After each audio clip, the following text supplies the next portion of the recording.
Friends, we have now come to the last module in this series of lectures. First 8 lectures dealt with extraction processes for specific metals and also to start with some general principles of extraction and refining. We could have discussed a lot more, and if you refer to the books which are available on the subject, you get lot more details, many more details. But I have only selected the important metals and some of the important processes which are there in the industry, and discussed some important issues which are relevant from the points of view of production, and also some relevant issues which are important for understanding the theoretical basis of doing things the way we do. In this last module, module number 9, we will not discuss any specific metal as such. The entire module is devoted to issues related to energy and environment. Of course, now and then I will bring some reference to some particular extraction process, but many of the things I will discuss are of general importance, not only in metallurgical non-ferrous metal extraction, but maybe also of extraction of iron steel, maybe even other manufacturing process. The question you can ask is why I am going to discuss it in a course on non-ferrous metals production. Well, the answer should be obvious to you, because today no matter what you do, environment is a central issue, and perhaps you know the government has made it compulsory for every student, no matter what discipline is it, to be aware of the environmental issues, be it law, be it medicine, be it engineering, be it pure sciences. It is now a compulsory subject. Why is it a compulsory subject? Because environmental issues have become overriding. You cannot discuss anything ignoring environmental issues. As a matter of fact, there is now a new word called industrial metabolism. Not many people have heard about this word industrial metabolism, but you will begin to hear more and more of that as you grow older. See, by metabolism, human metabolism, what we mean is that body takes in food, takes in air. So, there is input to the human system in terms of materials and energy. Then they are processed in the body, and the body gains in terms of development of muscles, tissues, bones. So, there is a metabolism which depends on input from outside, and the system also rejects some wastes. Similarly, you can draw an analogy to any industrial system. The system runs because there are some inputs, the inputs in terms of materials, that includes water, energy, capital, labor, and the industry is sustained, it produces goods and services, but in that process it also rejects certain matter. Ideally, the industry should be a green industry. that nothing will be rejected as waste. Everything should be recirculated. If not recirculated, the waste should find useful application elsewhere. Actually, it is often said there is nothing which is a waste. Waste is only a raw material at the wrong place. Every waste can be a raw material for producing something else which is valuable. So, in a green industry, there will be no waste, and people are already talking about iron and steel industry, which one day would become a green industry, no waste whatsoever. We might actually, we are trying to mimic natural processes. In natural processes, everything is recirculated. There are only two wastes in nature. I don't know how many of you are aware of that. These wastes are coal and petroleum. The coal comes out of millions of years of geothermal processes of plant matter that fall onto the ground, decompose, petrify, go under layers of soil. So, under pressure and heat, after millions of years, it goes through different stages of coalification, and ultimately it forms anthracite. You have peat, then bituminous, subbituminous coal, etc., finally anthracite. Similarly, petroleum is supposed to have come from millions of years of geothermal processes of marine waste that were deposited in seashores, finally got submerged, and reactions took place over long times, produced petroleum. So, in natural processes, there was no way of recirculating coal and petroleum, but fortunately, they were benign wastes. Those wastes caused no harm to anybody. They stayed under the sea, under the ground, out of our sight, out of our reach, at least in the initial stages, benign wastes causing no harm to anybody. Actually, much of our problem today has come out of trying to exploit those benign wastes, because we are taking out coal, we are taking out petroleum, we are burning them, we are processing them, then creating climate change, creating global warming, etc., etc., etc. So, those things that were benign wastes of nature have now come to haunt us. I should not digress from the main issue. The main issue is industrial processes ultimately should mimic natural processes, where things are recirculated. The CO2 that we exhale, or CO2 that came out of natural processes, at one time found sinks in two places. One is plant matter, vegetation. It absorbed lot of the CO2.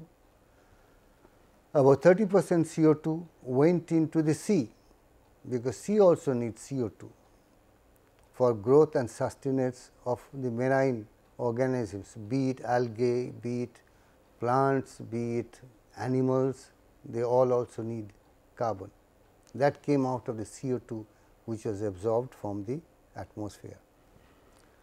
Unfortunately, in the last 200 years or so, the industrialization processes that are based on combustion of fossil fuels, they are creating so much of CO2 that there is not enough plant vegetation on land or not enough capacity of sea to absorb that CO2.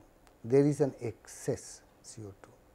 That is what is causing today global warming, apart from also other gases like methane, nitrous oxide and some others.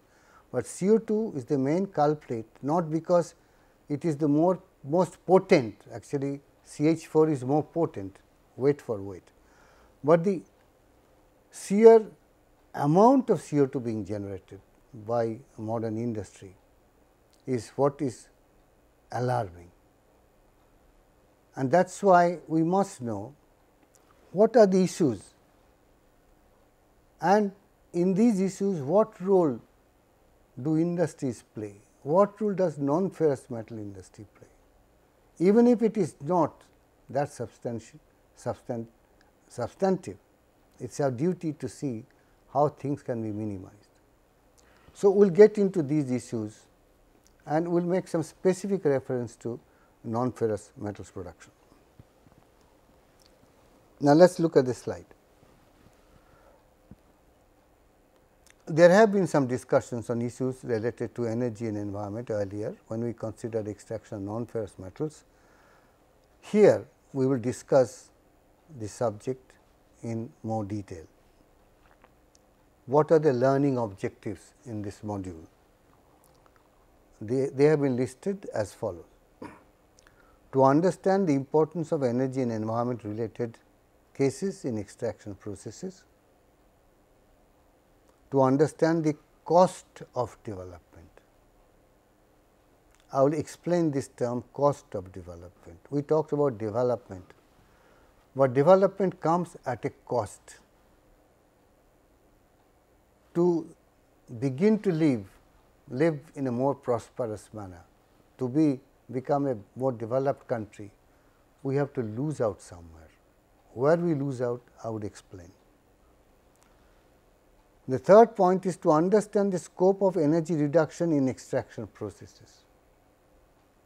There must be scope, because there is always scope for reduction of energy consumption, but we will want to know to what extent we can go.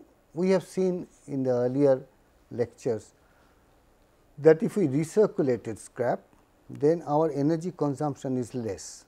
That is one way of bringing down the energy consumption.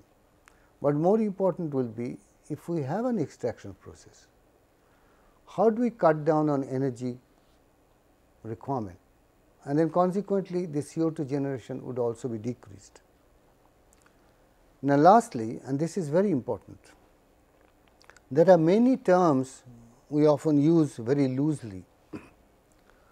We have to understand what are the exact meanings of these words. The words are waste, pollution, sustainable development, gross ecological product, life cycle analysis, end use analysis, subjective horizon, carbon footprint, carbon credit, etc., etc., etc. These are the terms which are becoming more frequently used in recent years, and I think every engineer, every metallurgist should be familiar with not only their meanings, but the context in which they have come and why they are important, why we should learn about the meanings of these terms.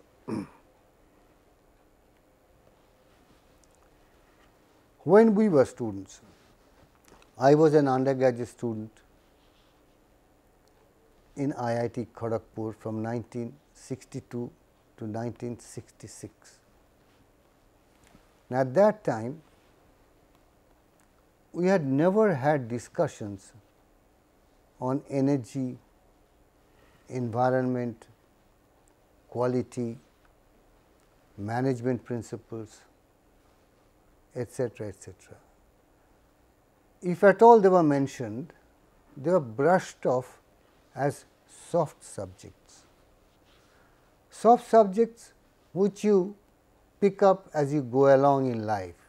You join an industry, when you work, you begin to understand the importance of energy, environment, quality, etc., etc., etc. So, by the word soft subject, it was meant that they were not very well defined and therefore not worthy of being taught in under formal education program, especially in undergraduate years. The emphasis was on hard subjects, hard not because it means difficult, hard means very well defined, like mathematics, thermodynamics, electrical engineering, physical metallurgy, very well defined. We know what are the things to be taught, we knew where to find the books where these were discussed, we knew what kind of laboratories should be run to explain the principles, we knew what to expect from the students at the end of the course, very well defined from beginning till the end. But nobody really knew about how to teach subjects related to energy and environment or quality, because those things were not very well defined in terms of content or scope. But things have changed now. I mentioned little while ago, energy has become a compulsory, environment has become a compulsory subject. And once you make it a compulsory subject, you have to find out what is to be taught, what should be the scope, how it is to be taught, how do we bring in laboratories or examples to explain things. I remember my experience. I joined IIT Kharagpur as a teacher in 1980, and I was beginning to think that the importance of energy needs to be emphasized to the students, at least in the graduate level. So, I proposed a course at graduate level with the title Energy and the Metallurgical Industry. Initially, there was reluctance to accept that as an optional course, but subsequently over the years it has become a course which many people take, and it is considered to be a very desirable course because the subject has become so important. Now, it is fortunate that I had proposed that course, and in the process of teaching collected some materials, thought about it, talked to students, talked to colleagues, and finally, I have been able to write a book on the subject, to which I have referred to here earlier. It is called Energy in Minerals and Metallurgical Industry, authored by H. S. Ray, B. P. Singh and S. Bhattacharya. Now, that book came out of my concern for energy issues. Not so much I knew about environmental issues, but today, till today, there is no good book on the subject of environmental issues in process metallurgy. Many people are working. If you go to plants, if you go to R&D laboratories, people are working and doing a lot of good work on issues of environment. And there are many places where in the graduate level there is a course being given also, but still it has not become a well defined course at graduate or undergraduate level. I hope the view changes, and it will change sooner or later. Now, when I talked about a course on energy, I did not do the best job I should have done. So, later I realized that you cannot talk about energy and environment separately, they are very much related. And the environmental problems we are facing today come largely out of energy use. So, 80% of the environmental degradation problems are coming out of energy generation and energy production. Perhaps you know this, but again something on this I will discuss later.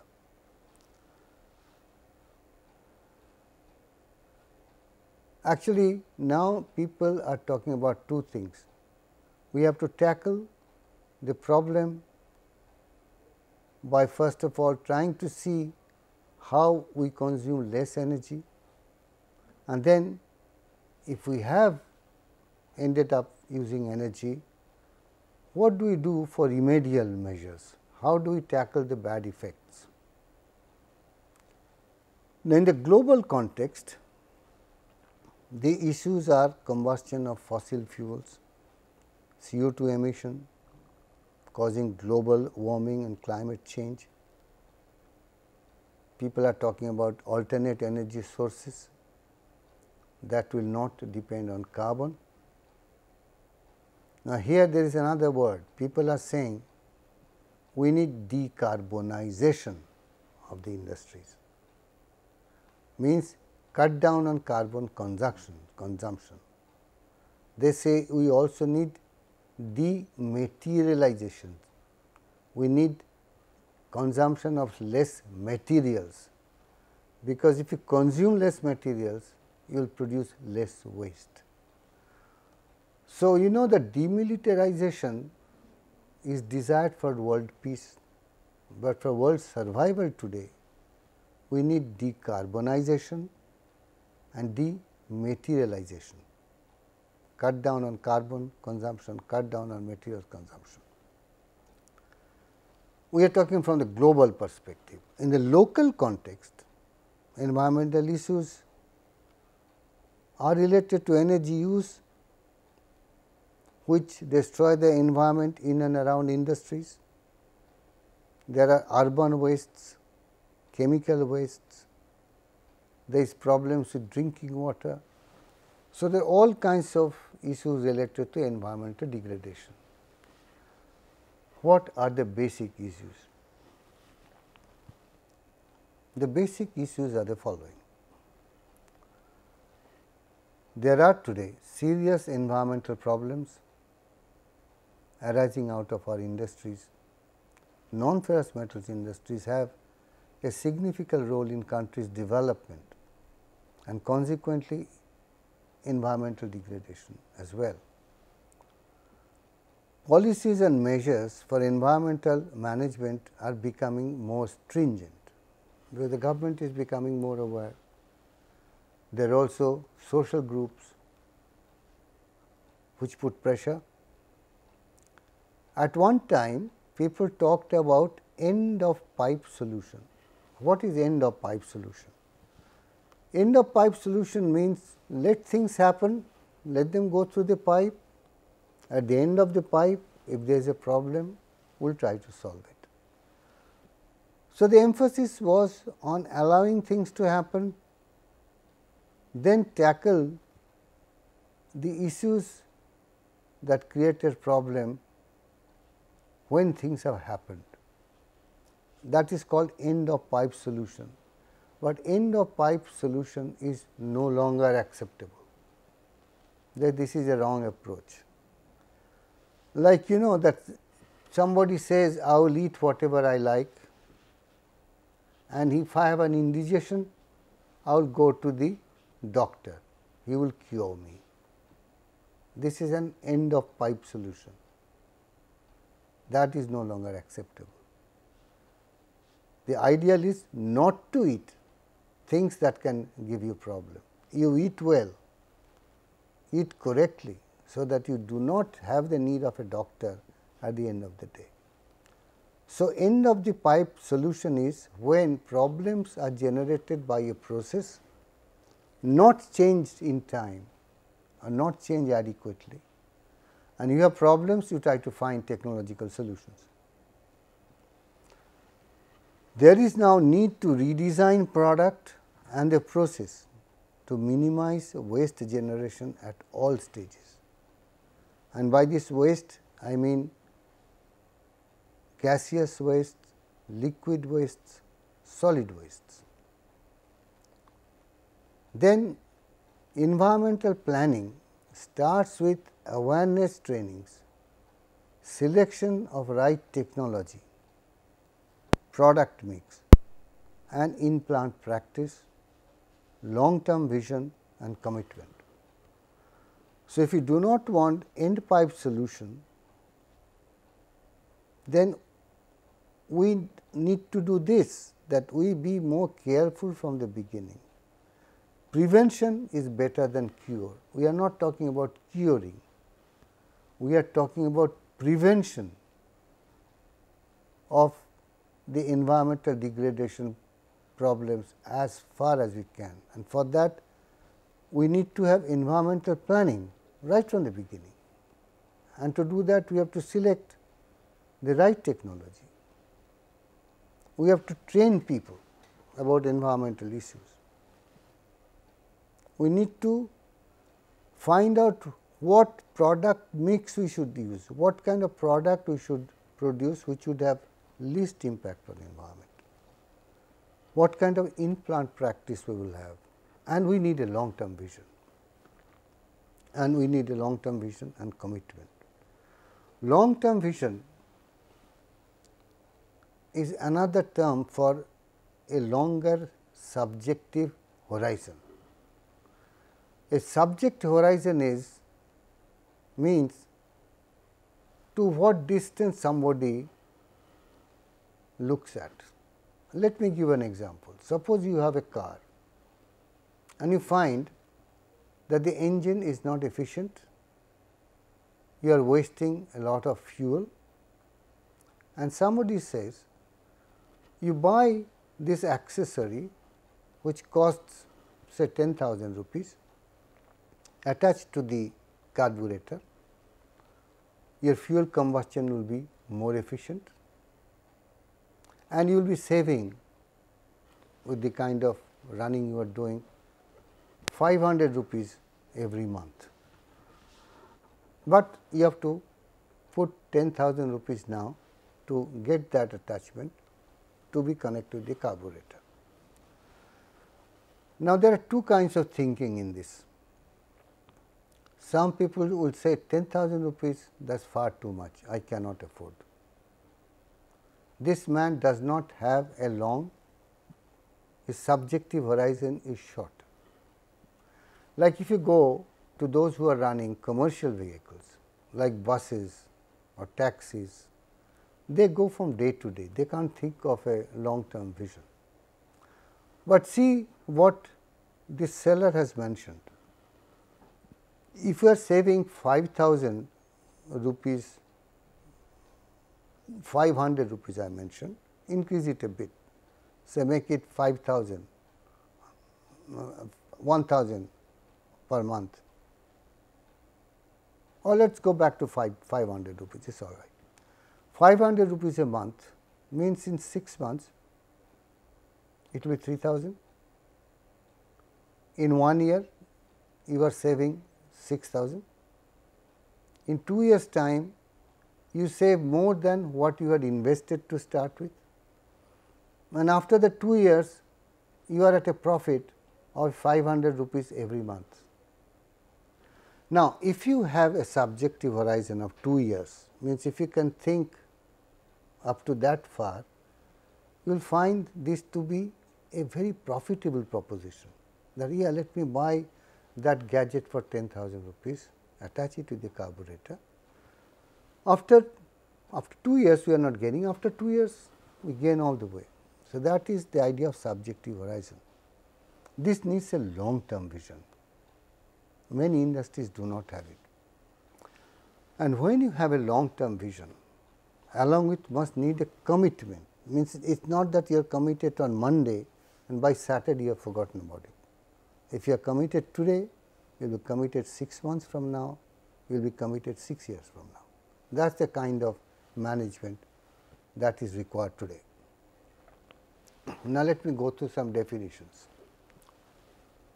As far back as 1946, there was a definition for the word waste. There are many more definitions, but I happen to have this paper with me and I have always liked this definition.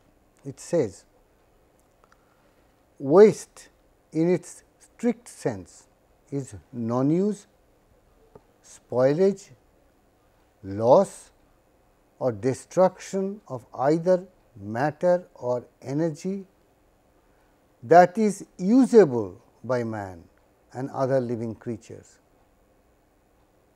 So, please note waste is not being defined in terms of non-use, is being used in terms of use. I will read it again. Waste in its strict sense is non-use, spoilage, loss or destruction of either matter or energy that is usable by man or other living creatures. So, what you are not using, but is usable, is waste. It is not non-usable. That is how Simons defined as far back as 1946, when people were just beginning to be aware of the issues concerning wastes. Now, if we talk about industrial waste in particular, there is waste, so called waste everywhere in this world. In industrial waste, we can define it as material or energy. Always think of waste both in terms of material as well as energy. It is not only material, please remember. So, industrial waste is material or energy discarded intentionally or unintentionally by industry during production of some useful products, regardless of whether the material is discarded to the atmosphere, to the land, to the waters of the earth, and regardless of whether or not the discarded material has any present or potential value or any effect on natural surroundings. So, it is a very comprehensive description that if an industry discards knowingly or unknowingly in the process of making useful products, it discards material or energy to the atmosphere, land or sea, regardless of whether it has any value at the moment or in future, that will be an industrial waste. Let us move now. Question is, why are we generating wastes? Most industries are generating wastes. Perhaps all industries are generating wastes, because it is part of industrial metabolism. And human being also discards things, solid as well as liquid. They need not be wastes. They also have a potential use, because if it goes for agriculture, into agricultural field, they become growth promoters, they become nutrients for the plant matter. So, they are really not wastes. But we generate wastes in industries which go nowhere. Some industries only dump whatever they are producing in the river at night, so that others cannot see, or in the sea, or they let into the atmosphere all kinds of gases, because they are not punished, or they cannot prove to be guilty.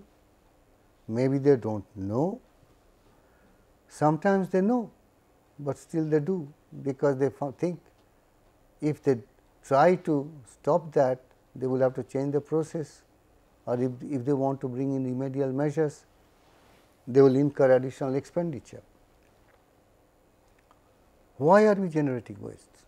Obviously, because we are digging into the earth's crust. All our industrial processes, especially metallurgical processes, we are getting essentially the first raw materials from the earth's crust. not only fossil fuels, but all the raw materials for metallurgical industry, which produces materials which go into other industries. So, let us go back to this earth again, with which I had started this course. Earth's radius of 6371 kilometer has half consisting of a core inside, presumably of an alloy of iron and nickel.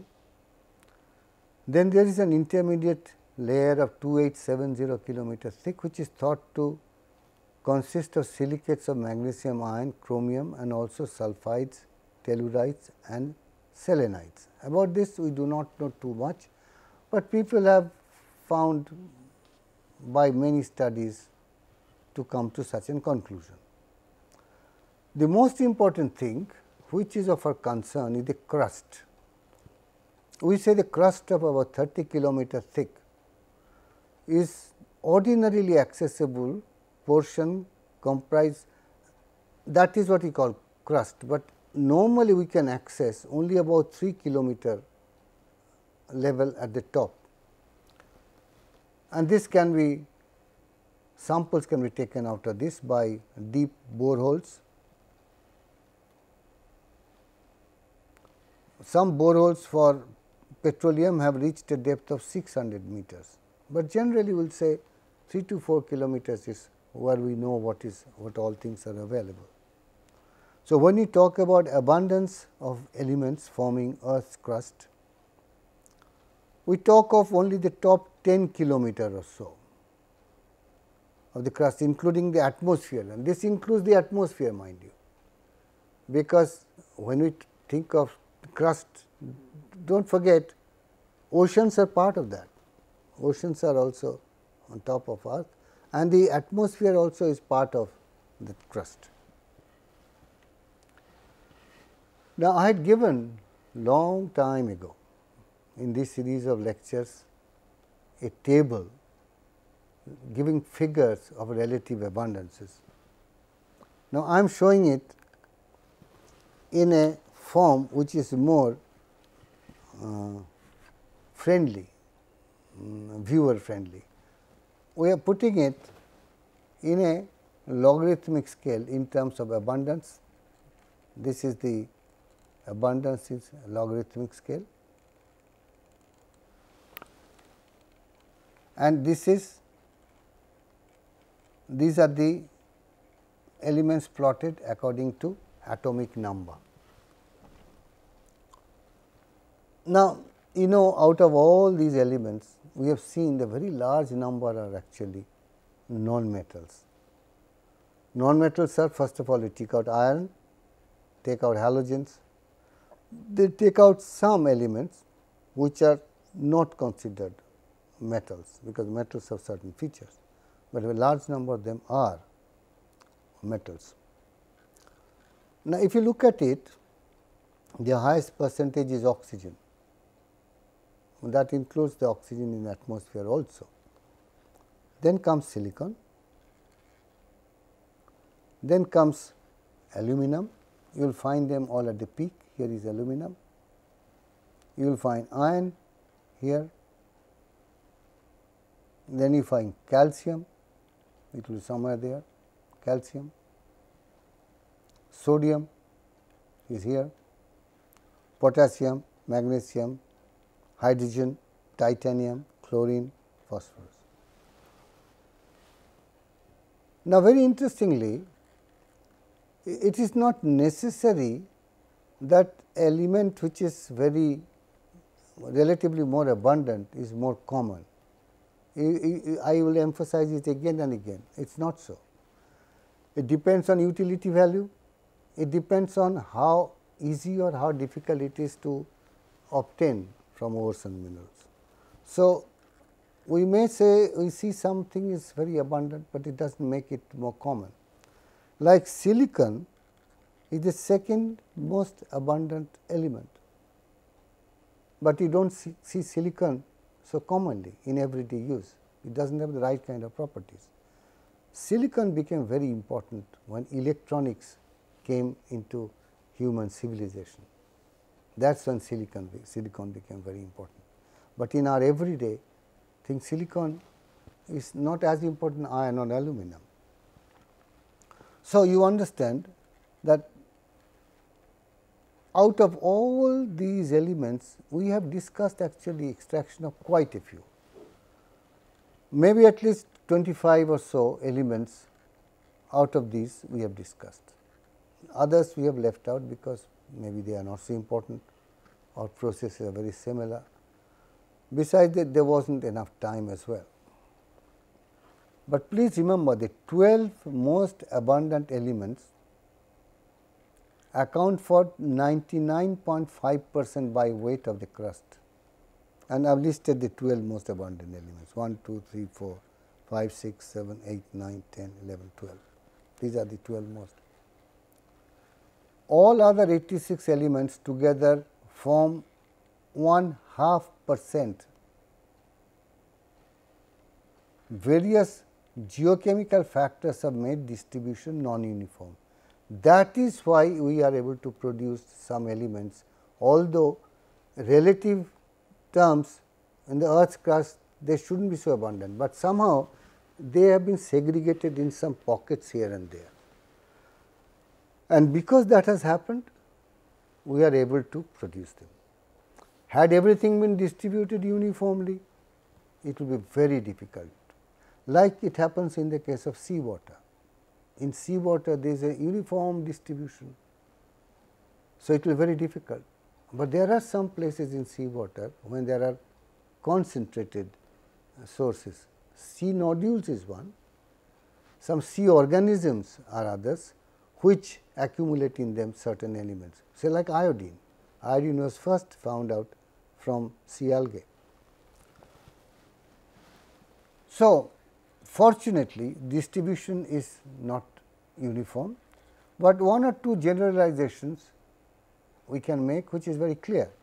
Because oxygen and silicon are so very abundant, there will be a lot of silica, that is why you have sand everywhere, also clay, which is silicon oxide. Aluminum is also abundant, so we have lots of aluminum, mostly as aluminum, silicate, clay, we have bauxite, we have various aluminum ores. So, these three are abundant. Now, till 200 years ago, nobody thought of much use of aluminum. Aluminum was not a metal which was produced in large quantities.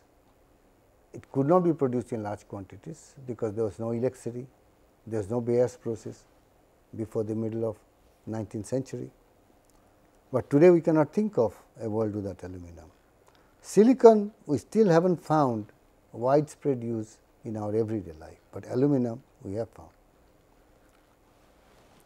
Interestingly, the metal with which we are most familiar, iron, it is only 4.7% in earth's crust, but still our age is based on iron, for two reasons. Firstly, the properties that we get from steel, and also we have deposits which are rich in iron, and it is relatively easy to extract iron from iron ore. Okay? Now, our extraction processes are improving, but still there are some lower limits of grades from which commercially we can extract things. The poorer the grade becomes, more complicated the process becomes, there will be more rejects, more environmental problems. Now, here I have given some tentative figures about the lower limits of workable grade of deposits. I put aluminum as 35, although mostly we do at much higher grades. Iron 30 I have said for carbonate ore, for oxide ores 55, 60, maybe 50, that should be the minimum. Manganese 25, chromium 25, zinc 5, lead 4, nickel 1.5, copper 1.0. Some people think for nickel it can go down to 1. We have newer techniques. Copper 1.0, because we have a flotation process which will take it to 125 or more in one step. Of course, we know that silver, gold, platinum deposits are of very low concentrations, until we have processes for extraction of these precious metals from poor grade ores.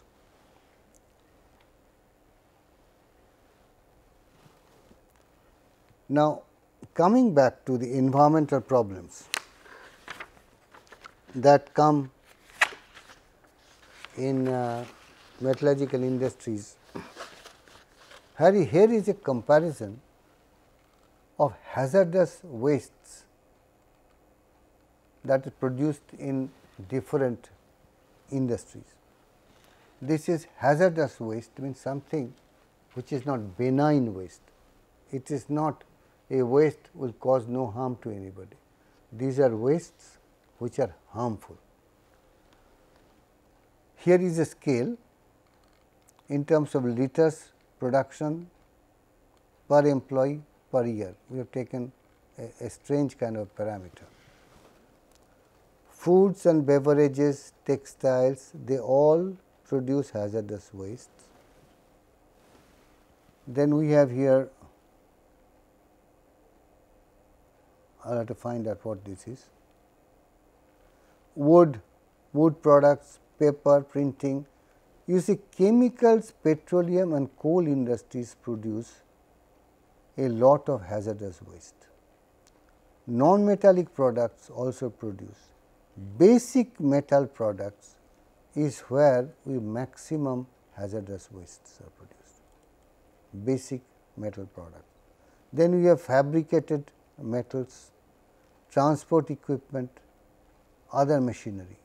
So, the metal industries or industries connected with metal produce a lot of waste, good amount of it hazardous waste.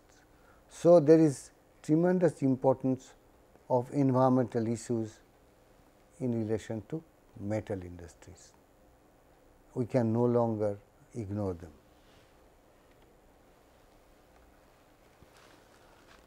If you talk about non-ferrous metal industry in particular, this industry also generates a lot of waste. The worst offender is aluminum industry, where 2 tons of red mud is produced for each ton of aluminum produced. Imagine the magnitude of the problem. You have bauxite which is leached in Bayer's process by sodium hydroxide. Aluminum, rather Al2O3 is dissolved as sodium aluminate, but things that are there in bauxite and that are not dissolved go into the undissolved part and forms what we call red mud. The color is red because of iron. It would also have titanium. It would have some undissolved alumina, and its volume would be huge, 2 tons of red mud for each ton of aluminum production. If in our country we produce 300 tons of titanium, 300,000 tons of titanium will produce 600,000 tons of red mud. Where are we going to keep this red mud? In open fields, of course. We do not have a desert everywhere. Where you put this red mud, that land is not available for anything else anymore. And not only that, because red mud has come out of an alkali leaching process, it contains alkalis.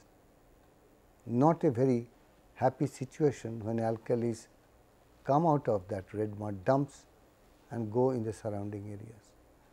And as of today, till today, we do not find a bulk utilization of red mud. A bit of here from here, a bit of there can be done. What do you do with all that red mud? The other thing is connected with power generation. It is not peculiar to non-ferrous metal industry. Whenever we are depending on thermal power, we are burning coal. When you burn coal, the ash is left behind, fly ash. Why we call it fly ash? Because it is in such a fine form, it flies everywhere. There is also we call something called bottom ash, which comes out of the reactors at the bottom. It is coarse coal, it does not fly. See how much a fly ash will we use.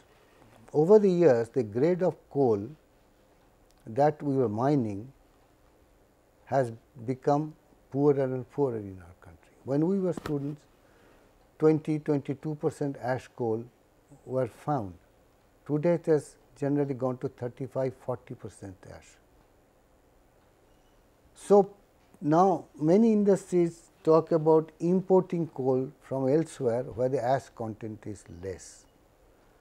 When you have high ash content coal, we can wash them, we can try to wash away the ash part, but still everything cannot be removed. There is no beneficiation process to separate the carbonaceous matter and the non-carbonaceous matter ash, because they are very strongly bound together. At best we can go down to 18 or 20% ash. Suppose a coal has 20% ash. So, if you burn 1 ton of coal, 0.2 of that is coming out as fly ash.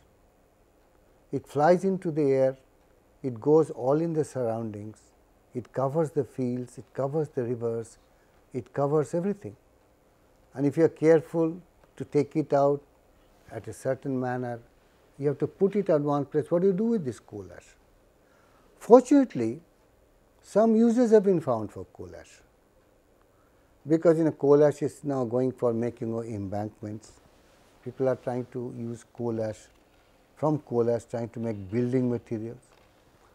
They are trying to put coal ash, fly ash in the fields, agriculture fields, to increase porosity. That at least in the short term helps vegetation. But we forget about one waste, and that is the CO2 which is going out in the atmosphere. That is an important waste. We are not doing anything about it. We will see what we can do. Now, do not say it is not a non-ferrous metal production problem, because all non-ferrous metal industries that are using power from thermal power plants are also contributing to this problem, fly ash generation. Red mud, vanadium sludge, waste cathode from carbon from the aluminum smelter, the waste from the ilmenite processing industry, etc., etc. There are many where you have the waste being generated. And there is always a gap between technologies of production and those of pollution abatement. I will stop here and just explain why there is a gap. Technologies of production go on improving, because all industries want to produce more, but they are not worried so much about the pollution problems, because so far there was not enough pressure on them. There were no incentives to develop technologies for pollution abatement. There were incentives for improving production methods, because that gave them large production, they cut down on cost, the things became more efficient. So, the gap between technologies of production and technologies of pollution abatement have widened over the years. It is only now because of pressure from the government, from the scientists, from the public, that all industries have to think very seriously about pollution abatement. I will come to this, and I will start with this once again during the next lecture. Thank you.